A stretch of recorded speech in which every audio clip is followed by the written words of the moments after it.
What's up, everybody? Welcome to the Kind of Funny Gamescast, episode 32. I'm one of your hosts, Greg Miller, alongside the pride of Long Island, Colin Moriarty. It's good to be with you here today. It's good to be with you here today as well. The pure one, Tim Gettys, off on a mission.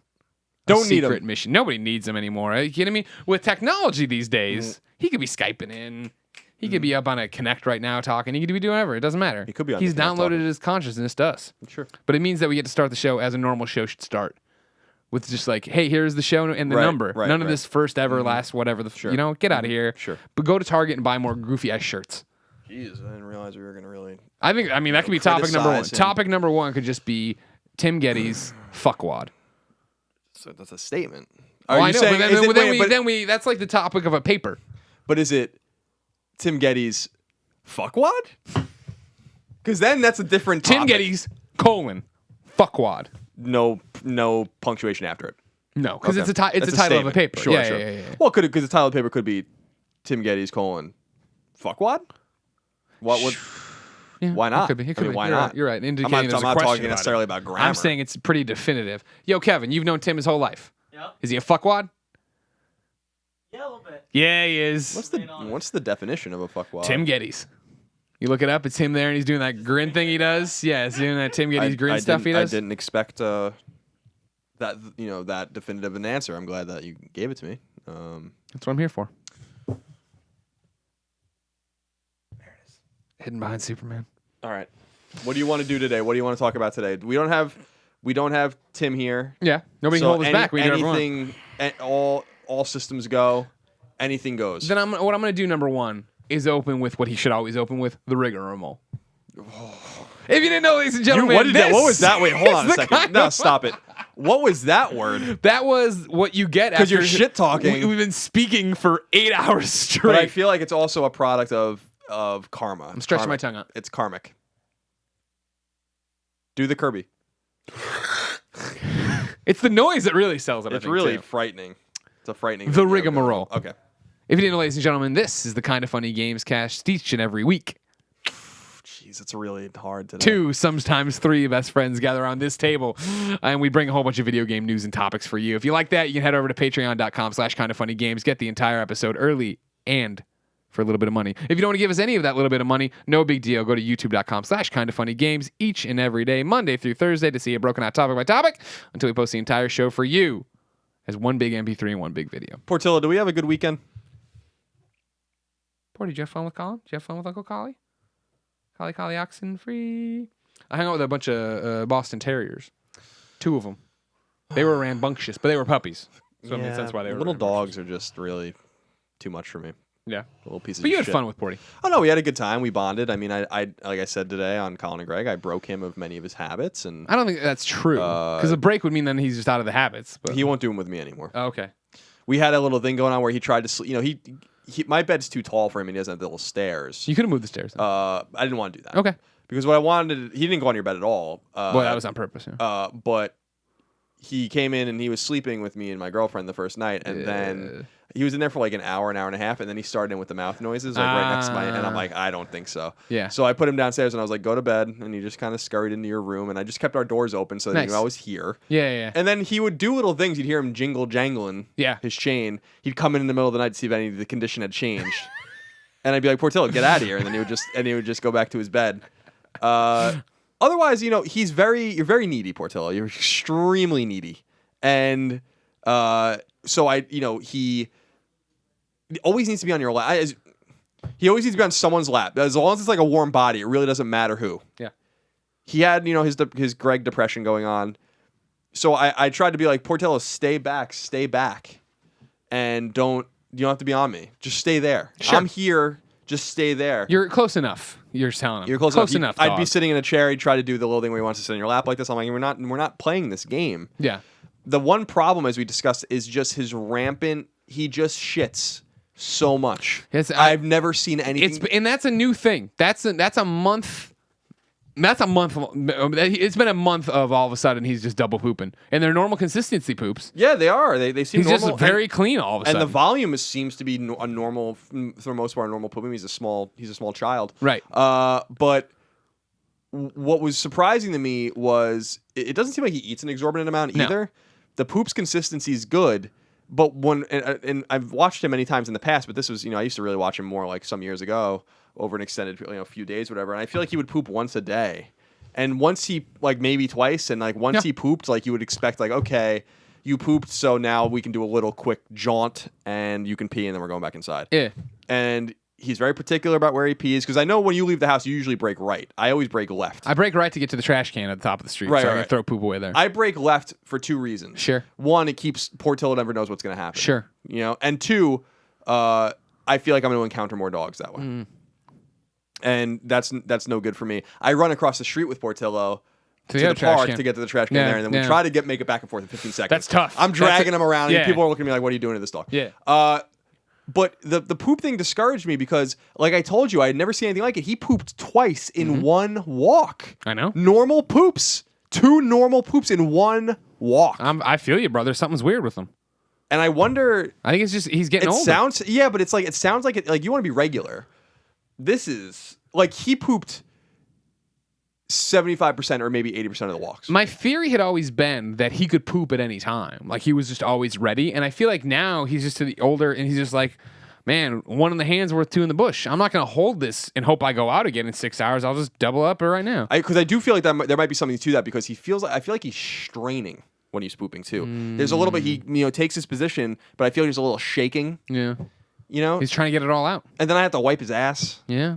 Which I didn't really appreciate. I understand. But I feel like now that I know you do that, I have to do it, because... You don't have to, but then you're going to get a poop stain on your shirt, maybe on the couch.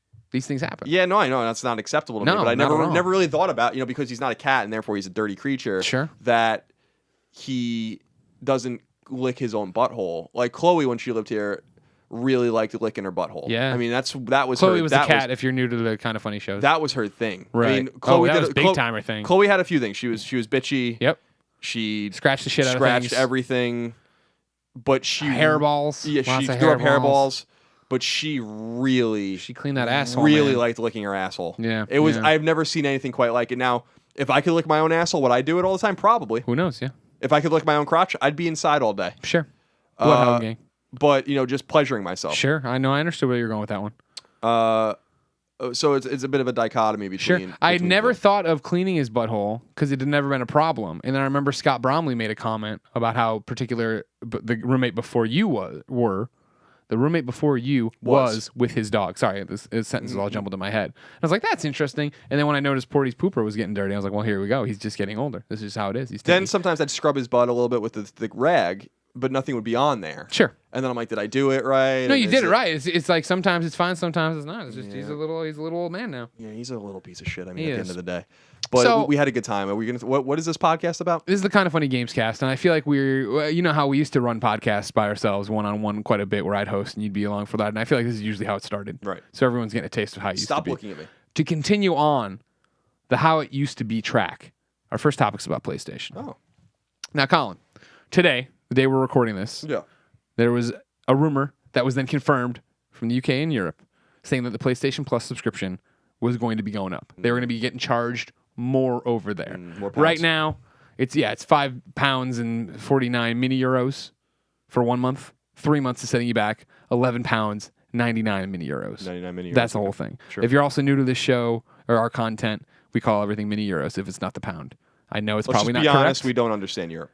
And frankly, we don't need to, because eventually they're going to get on the dollar. Everybody is. When they went through this, they had their quote there, the statement. And the statement from Sony reads, "We are dedicated to bringing PlayStation Plus members the best possible service with the most compelling content. From September 1, 2015, we will be increasing the price of monthly and 3-month PlayStation Plus subscriptions in line with market conditions. We will continue to invest in PlayStation Plus to ensure an unparalleled experience featuring the best quality games and features." Colin, the topic's twofold. One, is this the harbinger of doom? This is going to be coming to our shores, the United States of America, the North American PlayStation market. And is this what we've predicted forever? That PlayStation Plus is just too good a deal, and now things need to change. Yeah, I don't know. I thought you made a really compelling point that I had not thought of on Colin and Greg today, which is that since they're not touching the yearly subscription, which is what you should be buying anyway, that it seems like this is a way to compel you to either just pony up the money now that it's even a better deal than it already was to buy the year subscription.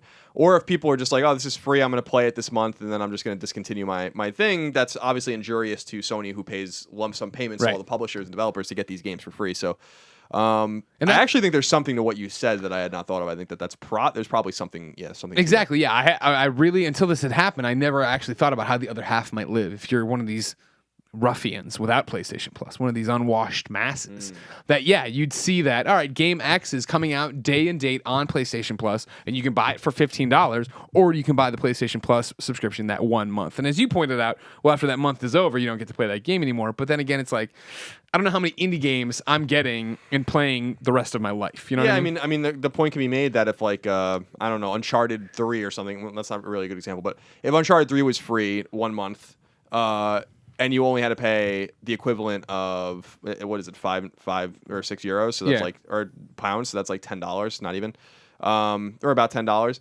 That's a good deal for you, even if you only did it once. And you either pay $40 or $50 or $60 for the game, or you pay $10 for the game. You don't own it, but you get to play it. That makes sense. I really do think that, I would have never really thought about it from that perspective. I think that's and you have to imagine, like we said, they've had the figures. They see what's happening. They see there's a spike when there's something great, and then it probably goes down. Sure. So I would be of the mindset that yes, this is going to come to America. They have to be thinking this as well, right? No, I don't. I'm not convinced about that, because I mean, if what you're saying is true and the data plays that out across all territories, that's true. But remember, this was only announced in European territories and EU territories, so it's not. We didn't hear anything about South America. We didn't hear anything about Japan. I think this has something to do with weak currency in those places too. The dollar, the American dollar, is okay right now. The euro isn't, and so I think that comparatively, of course. Yeah. Then again, the yen has been weak for a very long time, and you would think that they would maybe announce that in Japan. But when you look at the amount of money that PlayStation Plus costs in Japan, which I don't know off the top of my head, it might even be more in equivalent money than it is here. In other words, I feel like there's probably financial and monetary reasons why this is happening as well. In addition to what I think you were saying with kind of just encouraging people to just pony up.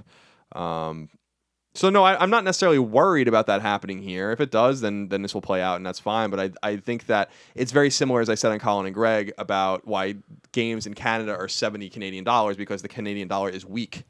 And so they have to charge more, because there's conversion rates that are necessary for them to actually make their money, since they're not, Sony doesn't do business in Canadian dollars, and Sony doesn't do business either in pounds either. So in terms of their main business, so they have to play things in different territories according to the monetary trends in those places to make money, because of $50 in the United States is not equivalent to something standard in other countries, where it's like there's always a predictable way that you can make the same amount of money.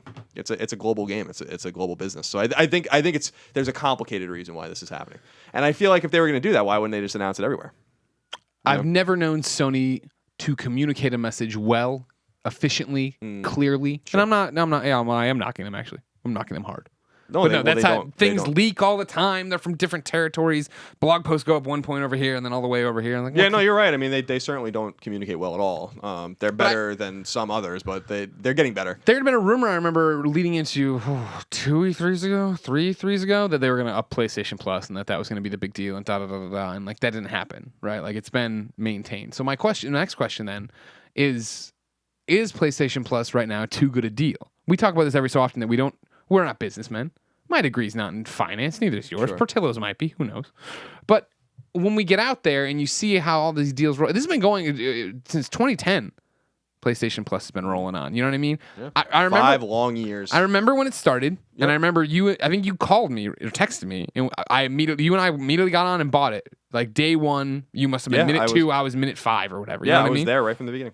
And we did that article for IGN for a long time where we were tallying our purchases, and this is going to make it. And then we stopped because it was like so clearly going to outrun the $50 we spent or whatever.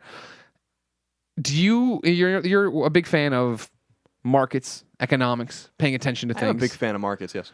Mm-hmm. Do you think it's too good a deal? Is it too good to last? I mean, like the fact that it's still going. Of course, they've dialed it back. That there have been changes, you know what I mean? If you remember, of course, the Instant Game Collection used to be everything that had ever been added, and then they're like, all right, dial it back. Now it's just, you get these 2 games every month for every season. I forgot about that. That's true. Yeah. And I was, to the credit, and here's something that's interesting today. you haven't seen the comments popping off about the upping of the fee, right? Nor have I seen comments saying, if this comes to America, I'm out, or da-da-da-da-da. I feel like I expected that here, and I also expected it when they're like, we're going to go 2-2-2.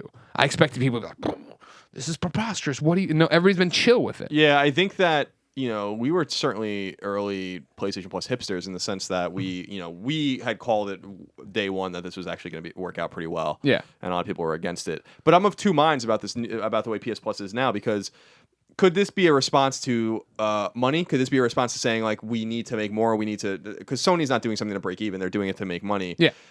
Is what they're finding behind closed doors. We kind of understand a little bit from some of our developer friends how the PlayStation Plus system works in terms of how games become free and what's paid and stuff like that. Right. But are they finding the landscape more competitive in terms of, yeah, you can have our game extra free. We need this much money. Sure. And they're like, well, we don't pay that much money. And it's like, well, too bad. And then they go around to all the developers and they find out that it's maybe costing them a little bit more money to do this, because there is, like Rocket League's a great example. Not that I know anything about, soccer, what they were paid, or I don't certainly know anything about soccer, but Rocket League is huge. It's fucking huge. Yeah. And Colin was certainly right about that. But Rocket League made a sacrifice to take a lump sum ahead of time to put the game out there and propagate the game out there, even though it's also available on PC and they're making money there for sure. The trade-off was like, well, will this pay off for us? Will we make more money this way? It's guaranteed money, or will we make more money by actually selling the game? Sure. And this is a risk that every developer has to take. And so I feel like the risk is so big and actually can be so cataclysmic for small studios that they actually have to up the amount of money probably that is being paid by a lump sum, especially because millions of people are downloading these games. And you have to assume that millions of dollars are not being paid. I wouldn't assume that Sony's paying millions of dollars for these free games. I don't think that it's that much. I think it's hundreds of thousands. Yeah. So in other words, like if you port your game to PS4, it might cost you $500,000 for the port, and we'll just pay for you for the port. Yeah. That's just a hypothetical. So I'm of two minds where I think that there's probably upped competition from savvier developers than there were in 2010, where they just were wanted their lump sum of money. Now they realize they can compete with each other, and actually high tide raises all boats. And I actually think the other side of it is, and a more disappointing side of it is that PlayStation Plus is not what it used to be, in the sense that on PS4 you need it to play online. Like you need PlayStation Plus. So I am a little disappointed that if this is true and they're going to raise prices and all this kind of stuff everywhere, it is a bit of a Trojan horse, and I don't think that's really fair, because Sony was always known for their free internet or their free online, and that's why we always said the PSN sucked. But now the PSN isn't free anymore, really, and it still kind of sucks. So if they're going to take more money, and I only hope that they are using it to reinvest in the system to make it better.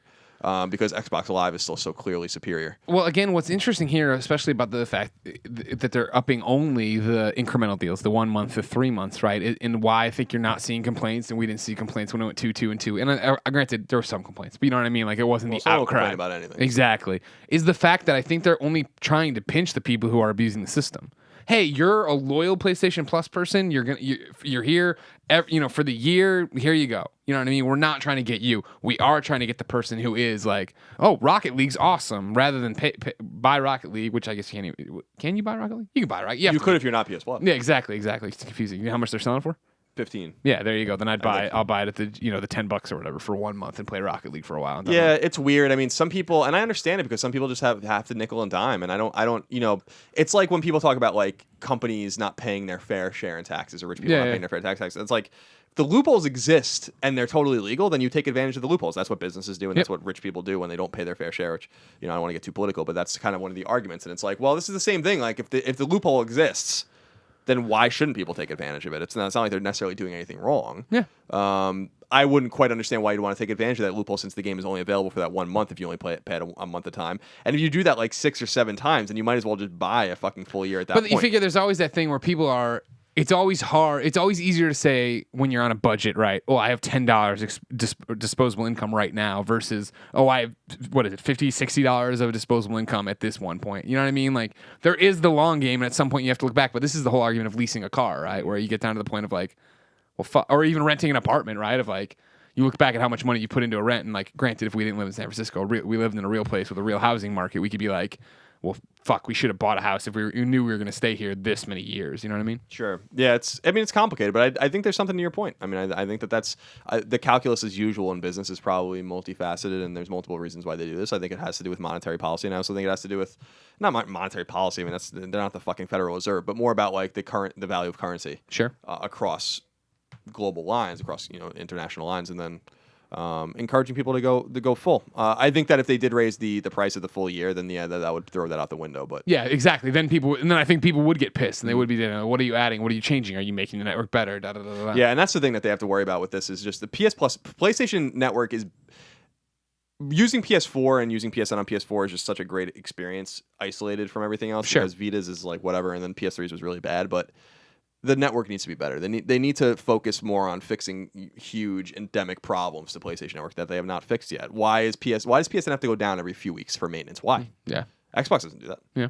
Like, why does it? Why can't you change your name? Yeah. Like, why does it take so long to load everything on your friends list? Yeah, it's just like it's absurd. Why can't I organize my friends list? It's totally absurd. Like there's just certain things that I'm trying to be patient with PlayStation Network because I do think it's getting better and they are making incremental changes. They're listening. They certainly are. And that's the thing is like where it's heartbreaking we have interviews with Shu and it's like, well, why can't we change the PlayStation Network name? It's like, it's really complicated and it wasn't built for that.